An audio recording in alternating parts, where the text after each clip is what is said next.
Stop forcing things to be God. This is a reality TV show. God said, don't put me in this.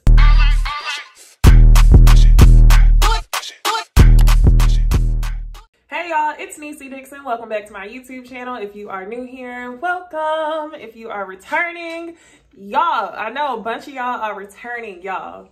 This is crazy. So my last Married at First Sight video, I told y'all that I had a goal to hit before my 1-year YouTube anniversary in April. That goal was 2,000 subscribers. And if y'all look at that number right down there, y'all came through, y'all showed up and showed out in the comments. So thank y'all to getting me to 2,000 subscribers in not a couple months, but a couple days. So thank y'all. But as for Married at First Sight, season 12, episode 4, tonight, y'all, I think we're gonna have to get into Paige a little bit. And sorry in advance, but this is definitely about to be a hard season to watch because between Chris and Paige, I cannot.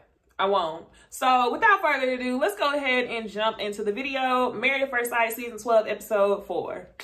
All right, y'all, so it is the wedding night. And of course, y'all, first couple we have for that is Virginia and Eric. So Virginia is super duper touchy-feely. It's good to know that throughout the episode, she remains that way because it's really hard for me to decipher who Virginia really is because she's had a drink in her hand the entire episode, okay? From the time that we've seen her, she's been drinking. So I would really like to see who Virginia is without a glass in her hand. And again, y'all, she goes to the hotel room, she gets a glass of champagne, and she's talking to Eric. They're so touchy-feely. Eric has hearts in his eyes. At this point, Virginia can do no wrong. And I'm like, Eric, you must really, really, really have been wanting someone because, you know, in his intro episode, he said that he didn't want to be lonely anymore. So I think that he's just so head over heels, like, I finally have someone, kind of the same way Virginia is, because I'm sure Virginia's breath smells like straight alcohol. Like, the whole time I'm watching it, I'm like, Eric, how are you kissing on her all night long? You've never even tasted her breath without the taste of alcohol. So Eric mentions, you know, I'm a gentleman, but whatever Virginia's down to do, like, I'm down to do. Eric, you're not really about that life. You're a good guy, okay? And it would not be a good decision for you to have sex with Virginia after she's been drinking all day and all night long. So we want to make sure that Virginia wakes up and remembers that she got married the next day. We also want to make sure that Virginia is still attracted to you. We see later on in the episode that she is, but y'all, the day that we see Virginia not pick up a drink an entire episode, we will give her a round of applause on this video. So Virginia, show out, okay? We want to see you without a drink in your hand, and then we'll all clap for you, and I really hope that we get to see the different dynamics of you other than just party girl Virginia. So, of course, y'all, they cuddle, they're kissing. It's almost like they've been together for a long time. However, the next morning they wake up and there was no sex. So, good, okay? I'm happy because you really didn't want to jump the gun with that one. Now, y'all, Eric and Haley. Every single note I've taken of Eric and Haley on this show has said awkward or no chemistry. And that's all I've been getting. My first note says no chemistry.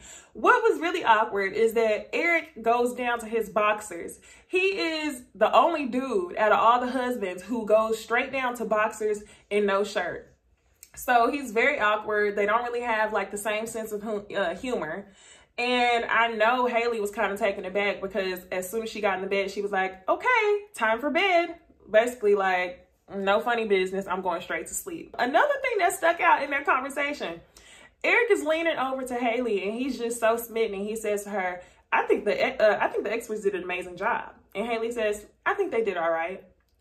And, you know, every joke I feel like is 10% or more truth. It's just the truth, you know, tied up in a bow. And Haley at this point is like, what have the experts done, okay? And later on in the episode, Eric even mentions, you know, you probably would have swiped left on me, but in this case, you're married to me. So I think Eric and Haley both believe that, not Eric, Jacob and Haley both believe that Jacob's kind of scored someone who's out of his league. Haley kind of feels like this is not my type of dude. You know, he's kind of lame, nerdy. He likes 80s stuff. And Jacob is like, yeah, you're stuck with me. So I don't know where they're going to match up, y'all. Based on the previews, it's looking like Haley is about to check out. So let's wish them luck. But other than that, like, all my notes on them is just awkward, okay? And next we get Ryan and Claire. Ryan is super chill, y'all. He seems like a really good guy. And Ryan has seemed to be a little bit overlooked. While we keep saying that Brianna and Vincent are going to be like the couple that makes it, like everybody loves Brianna, everybody loves Vincent, I think Ryan is a good guy too. But Claire is so like, she's such a scatterbrain, it seems like. They're so different that nobody really sees the hope for their relationship early on. And my concern with Ryan is that he's so chill that he might be too chill for Claire. And correct me if I'm wrong, didn't Ryan's dad say he has no emotions or something like that? So yeah, pretty much the night of the wedding, they go back to the room. Ryan is super chill. Claire is all over the place looking for these little trinket trays. They show her suitcase. It's a mess. But, you know, there's no play. There's not really a lot of cuddling or kissing or anything like that. So I think they're just taking it really slow. Claire mentions that she wants to build a friendship before just running into a relationship because typically she falls fast, whereas Ryan has never been in love before. So we'll see where that goes. I hope Claire can take it slow for a while. Ryan is definitely taking it slow. Okay, y'all. So Paige and Chris, y'all. Paige has her tickle box turned on. She's so giggly, y'all. She's so smitten. And, you know, of course, as soon as Paige changes into her pajamas, all of a sudden Chris says to the camera that, you know, once she changed her pajamas, he saw her in a different light. And they're in the bathroom. Paige has a whole box of collected condoms, y'all. These look like condoms that they give out to you at different free events in college. Condoms that he's just collected over the years like some college boy. And I was just like, yet again, this is one of the most unattractive things ever, but Paige thinks this shit is cute. So I told y'all Paige is going to get it a little bit. We'll get into Paige later on, but I saw another YouTuber say this and I believe it 100%. Paige is the perfect victim for someone like Chris. And I knew after the first episode, when I went on Chris and his daddy, I was like, okay, this is going to go one of two ways. We're going to be upset with Chris the whole time and we're going to root for Paige, or either Chris and Paige are going to go down together, because it takes, you know, a woman to stand up and be like, nah, I'm worth more than this, or this is right, this is wrong. And my concern is that Paige is so trusting of the universe that she honestly believes that this is the man that God sent to her and that he could do no wrong and he can disrespect her and say that he's not attracted to her and still bust it wide open for him every single night. So yeah, I have a feeling that this season I'm going to be disappointed in Paige. Chris is telling the camera, y'all, keep in mind this is the wedding night, he's growing more attracted to her as he talks to her. Chris says, tonight we're cuddling, and that's that. Y'all know what happens the next morning. We'll get into that. You played yourself, girls. Brianna and Vincent, y'all. Brianna and Vincent are mutually attracted to each other. He's definitely Brianna's type. She says she's sexually attracted to him, but only time will tell if and when they'll have sex. It's one of those things that's going to take a while. They're cuddling, and it's so like, they're giving me Woody and Amani vibes, y'all. Now, I do have my concerns about Vincent, which I will talk to y'all whenever we talk about him meeting the parents. I'll tell y'all about that. But other than that, like, if Brianna and Vincent was not on this show, y'all, I don't know if I could watch an entire season. Well, that's a lie. I would watch all this mess. But I don't know if I could review all this mess, because this is just... So, y'all, it is the next morning. Super simple. I mean, for most of the couples. Brianna and Vincent, they didn't have sex. It was super cute. They just saved each other's numbers. And even whenever it came down to saving the numbers, Brianna was like, save my number like this. Emoji heart, peach heart, this, that, wifey. And I was like, okay, this is what they're talking about whenever they say Brianna is bossy. But it was cute in that moment. So I'm like, okay, we'll see. We're getting a little bit of taste of both Brianna and Vincent. Ryan and Claire, they didn't have sex. They were just spooning. However, Claire does tell Ryan that her concern with meeting his parents is that she is not religious. Now, I don't know if that means that she is an atheist or anything like that, but she's not religious at all. Whereas Ryan's parents are whole ministers. Haley and Jacob, my only note, carnivore diet. Jacob is talking about steak and eggs again. Virginia and Eric, no sex, thank God. But Eric does have a serious conversation with Virginia, and I feel like he hyped the fuck up out of this. He tells her that he was married before. And in his intro episode, the very first one, whenever he explained it was just a military situation, I was like, oh, you basically just got married for a check. Or you got married for her to come live with you on base, which is exactly what he said. And I think they really overdid his whole, you know, oh, he's divorced, oh, he's married, because in reality, he really wasn't married. And it was very clear to me that whenever he explained it was an arrangement with someone who he was with, that it wasn't anything real. So I think he really like built the anticipation up for that, for it to kind of just be like, okay. It's a lot of red flags as to why I feel like Virginia and Eric doesn't really match. Virginia also mentioned in her introduction episode that she doesn't like being alone, hence why she's always out in the streets. So now that we know that Eric is a pilot and he's going to be gone for 4 days at a time, this may have not been the best idea. And also the fact that Virginia is a party girl, I don't know why y'all approved her to be on this show, because who were y'all going to match her with? A party boy? Like, I don't know. I feel like this season of Married at First Sight was definitely production picks. It's no way at all that the experts could have chosen these many fools on one season. Now, we done seen some fools, y'all. We've seen Michael from DC or North Carolina, wherever they were at. We've seen Zach from that other season, Zach and Mindy. We've seen Miss Brandon. We've seen a lot of characters. Brett looking like Beavis and Butthead. But I've never seen so many fools this way on one season, and I just feel like it was a lazy production pick this season for a lot of the couples. Now, Chris and Paige. Paige wakes up, y'all, and whenever they're in the bed, she still has the crown on her head. So I was like, maybe she didn't bust it open because she still has a crown on her head. But then they show her after she's getting ready, and she's sitting in a chair like this. And her wig is all over the place. And I was like, oh, she got blown. She got blown out. She definitely did. And she's pissed. I don't even know what happened. It was just hilarious because I'm like, he did some shit we knew he was gonna do. So she's talking to the camera and she says that Chris has been gone for 2 hours. She asked him to go get breakfast for them at 8 o'clock in the morning, and now it's 10:05 and he's still not back. Whenever she said that, immediately I was like, I know what this man is doing. Let me give y'all this scenario. So Paige had sex with that man, which she told us, okay? Not once, but twice. He wakes up in the morning, says he's gonna go get them breakfast.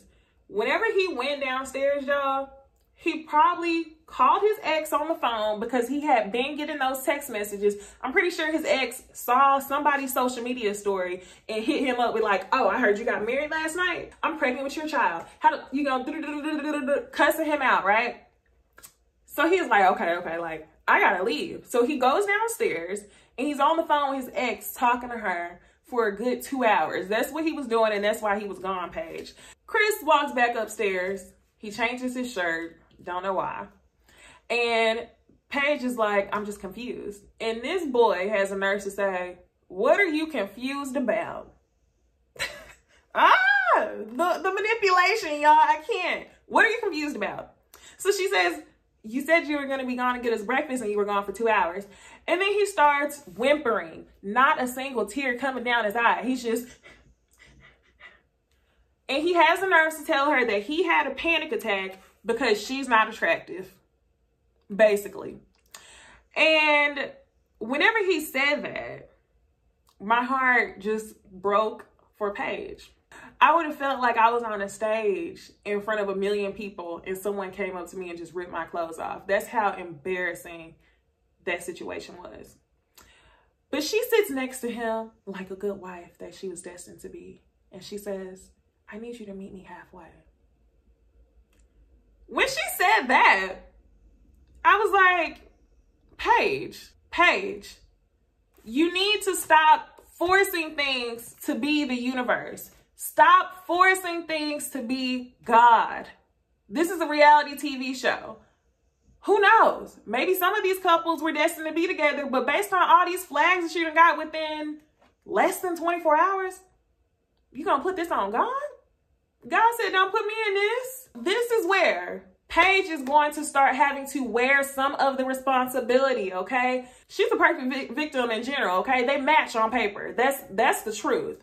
That's not a lie at all. And I'm starting to think that they may actually match because Chris is a master manipulator and Paige is a master victim. Her insecurities are popping out. You're allowing this man to halfway act like he don't really want you, but because you're married to this man, you want to force to make it work in the name of God. So the first couple we have meeting the parents is Ryan and Claire. Claire is sitting down with Ryan's parents, and the biggest thing to be discussed is that Claire is not into organized religion, and both of Ryan's parents are ministers, and they sitting around praying, and Claire's like, not really here for it. Ryan's mom says something really funny. She says that this is not the way that she planned for her son to get married, but if this is what God has for her son, a beautiful God-fearing woman, then that's just what it is. And what's funny is Claire is not a God-fearing woman. So we'll see if that ends up being a conflict in the future, which it probably will, because they show in the preview that Ryan wants to raise his kids in church while she doesn't. Now, Ryan is meeting with Claire's parents. Clara, you your daddy daughter. You look just like your father. You really do. And I don't mean that in a bad way. I mean, I look like my dad. But you look just like your daddy, girl. Chris is so firm. He's so confident whenever he's talking to her parents. And this is what I mean whenever I say Chris is so overlooked. Chris seems like the perfect guy to fall in love with, only for him to not fall in love with you back. So this is definitely something to look out for. I'm kind of scared for our girl Claire because Ryan is just so likable. I mean, besides that hair, Ryan is so likable. He's a good dude. Now, one thing that Claire's parents tells Ryan to look out for is that Claire doesn't know how to handle conflict. The mom says growing up, her parents may have not showed her the best way to handle conflict. And I'm wondering, like, what do you mean by that? Did you mean like there was a lack of having serious conversations around the kids? Or did you mean that the way that you handled conversations were very toxic? I didn't really get a lot of clarity from that. So the biggest things with them are Claire is not into religion, and Ryan has to look out for the way that Claire handles conflict or lack thereof. Now, Virginia's parents. This is the one where I was a little bit concerned because her dad seemed to be super protective, but her dad really seemed to be like a cool dude. Like, this isn't really what he wanted for her. But at the same time, I think he knows that Eric is a conservative and respectful guy. So he's here for it. So Eric reveals to Virginia's parents that he actually was divorced, and he tells them that, you know, it really was just an arrangement and that everything's cut clean, no ties. And they went to commercial break, and whenever he said that, I was like, Virginia's dad better not be a hypocrite, because as we know, his dad and her mom are divorced. That's his stepmom sitting right there. One thing that I wish we would have got from this conversation, I wish that Eric would have had the opportunity to sit down with Virginia's mom. You know, her mom with the purple clip in. She seems like such a wild spirit. So I really wish that we got to see that conversation. Now, on the other side of things, Virginia is talking to Eric's mom, a family friend, and his niece. And to my surprise, you guys, Virginia is drinking water. Now, I wonder if Eric told her, don't drink in front of my mom or what, because it seemed like at the reception, Eric's mom was looking at her with her nose turned up the whole time, and now she's drinking water. So shout out to you, Virginia. It kind of made me think like either she drank before, or either, wow, Virginia can't handle her liquor. She's pretty much the same wild thing, whether she's drinking or not. Who knows? What do y'all think? Did Virginia drink before meeting Eric's mom, or was she sober? Eric's mom is telling her basically the biggest thing to look out for is that you're going to be alone 4 days a week. Now, I told y'all Virginia's a party girl, so that won't really be a problem for her. However, I don't think Eric is going to be with the shit. Now, the most controversial thing that you could tell ruffled Eric's mom's feathers was that Virginia said that she's 50-50 on kids. She's only 26, y'all. She's still out here in these streets. She's not going to be having any kids anytime soon. Even though she said she's 50-50, I believe she kind of wanted to say, like, nah, it's not happening at all. Now, Jacob's parents. Haley is meeting with Jacob's parents, and they seem, the apple doesn't fall too far from the tree.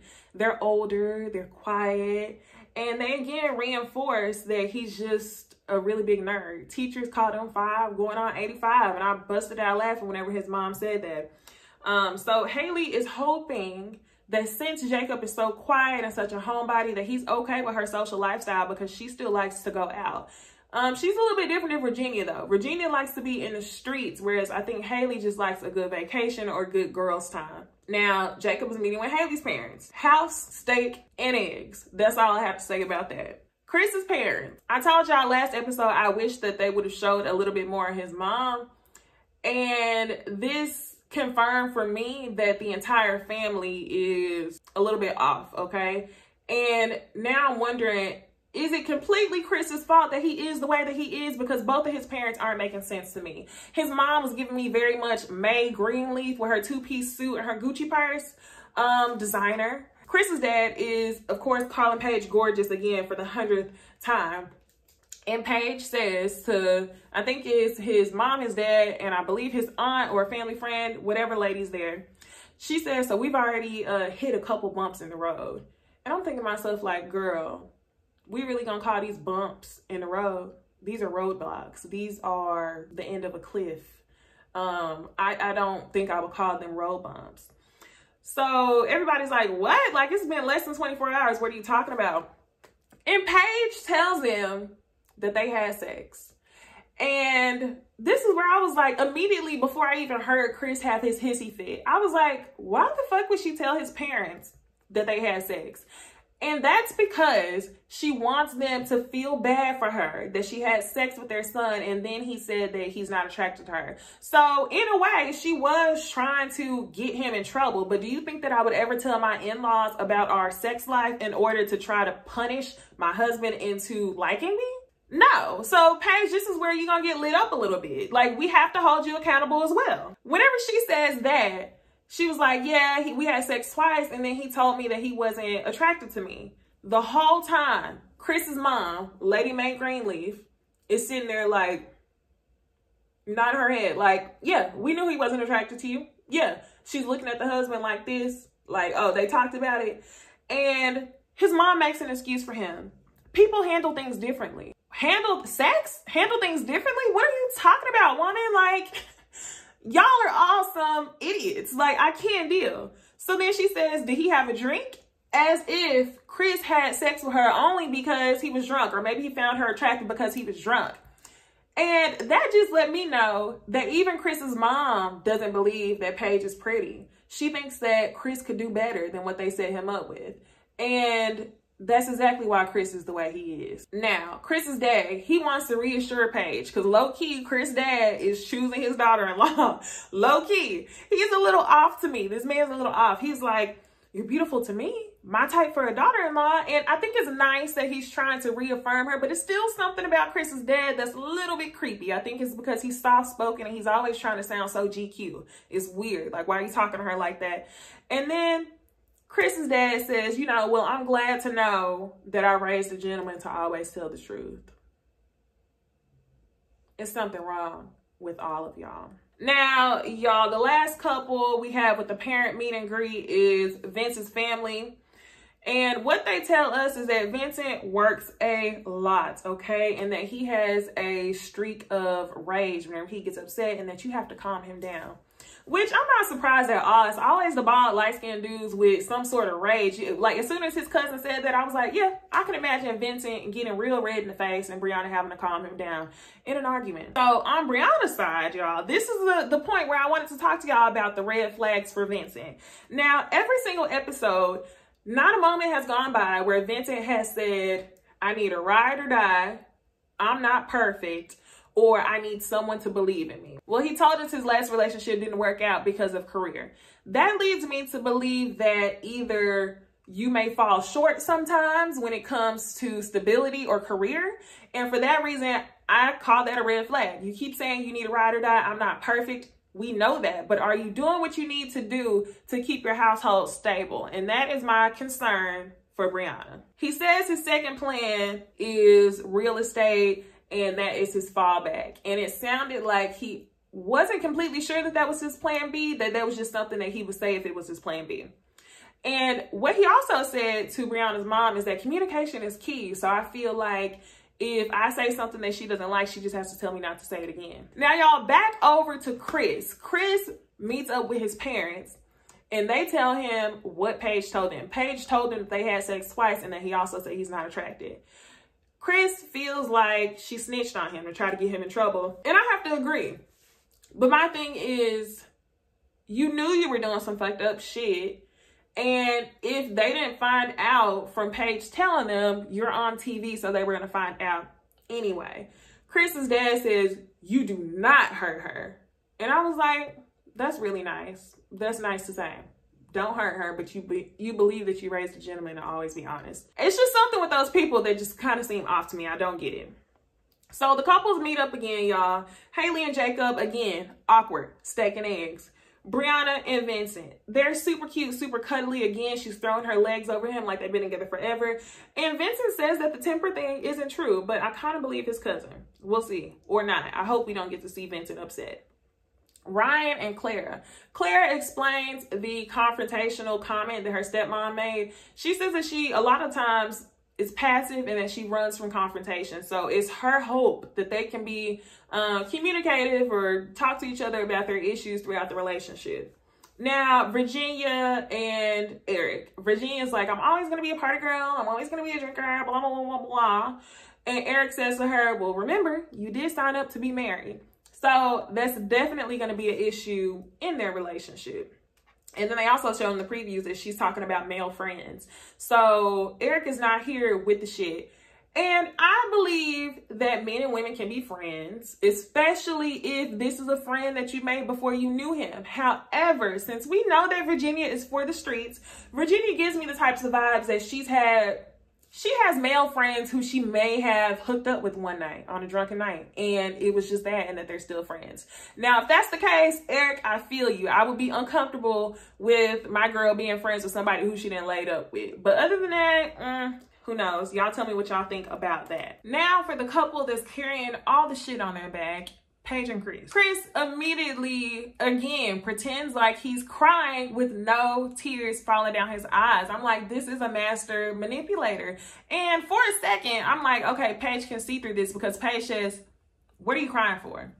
And he says, don't talk to my parents about sex. I'm from Chicago. What does Chicago have to do with you being a fuckboy? Okay, Chicago didn't ask for you to put them in this. He says, oh, it's all about the code. It's about the code. You don't do this. You don't disrespect family. You don't disrespect kids. You respect parents. What are you talking about, Chris? So he says that he don't want to talk to his parents about sex. I get it. Paige was wrong for that. But his delivery, his manipulation, it's like, between you and Paige, I can't deal. Paige is on some shit as well. So later on, y'all, Paige leaves to go get her hair done. She comes back with faux locks, and I love this hairstyle much, much better, because, girl, when I say that, no, the wig was not it. So I love the faux lock style. She comes back, and he apologizes to her. And of course, she's here for it. She's saying, like, it's all about us. And if God chose this man for me, I want to see what they chose him for. And she's still so smitten. Now, benefit of the doubt, Paige. Y'all, I feel like Paige in her spirit knew that this man was not attracted to her before she had sex with him. In her spirit, she knew. So in a way, both Paige and Chris was kind of hoping that sex would draw them closer. And I feel like because he was sexualizing her so much, that made her feel wanted, like maybe he is attracted to me, or maybe he does want me. So she had sex with him. So we can give her benefit of the doubt on that. This first time, maybe you didn't know. But now that you know that this man is not attracted to you, you want to find a way for him to meet you halfway so y'all can try to see what this whole manifestation journey is about. Anytime after this that you have sex with this man, this is on you, okay? This man has already told you he's not attracted to you in so many ways. He's basically told you you're not pretty. He's asked you if you're a tomboy. He told you you're not a trophy type wife. And at this point, that's on you, okay? It's not on Chris, because you've seen his cards. He's laid all his cards out, and you continue to grab them for the sake of the universe. So I need your friend to come back and really get into your head and be like, this ain't what we about to do. We need your girl with the locks to come back. Somebody call her on the phone and come get Paige right now, annul this marriage, and call the show a day, because this is not, I don't believe this is a path that we have laid out for you. Y'all tell me if y'all think that Paige is leaving Chris once she finds out about this baby. I don't think she will. She's a ride or die. This is what she set out to do, you guys. She set out to be a wife and a mother. And even if that's someone else's baby, I mean, a wife and a stepmother, she's here for it. So y'all, the couples go to Vegas. And y'all know who's the most excited? Virginia, party girl Virginia, she's lit. Y'all, bad news once we get to Vegas. Vincent is on standby. His grandmother had a heart attack, so he might have to go back, and Brianna is being a supportive wife. So part of me is like, should she go back or not? Y'all remember seasons ago, we had Keith and, what was her name? Keith and the Virgin. Her name started with an E. Anyway, his grandmother passed away, and I think she went home with him during that time. I don't know. Y'all tell me if y'all think Brianna should go home with Vincent for a family emergency. So Paige and Chris, they decide to embrace the honesty in Vegas. And Chris says, well, you know what Vegas means, right? And Paige says, what happens in Vegas stays in Vegas. So that lets me know you're going to get ran through again. The only difference is this time you're not going to tell anyone. So you're going to let this man use you in a piece. Haley and Jacob, steak and eggs. That's it. House, steak, and eggs. And they go to bed. Eric and Virginia. Virginia finds the mini bar.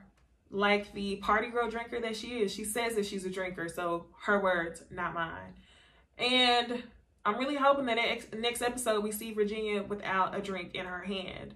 So y'all, this season, we can look forward to Clara falling too hard for Ryan.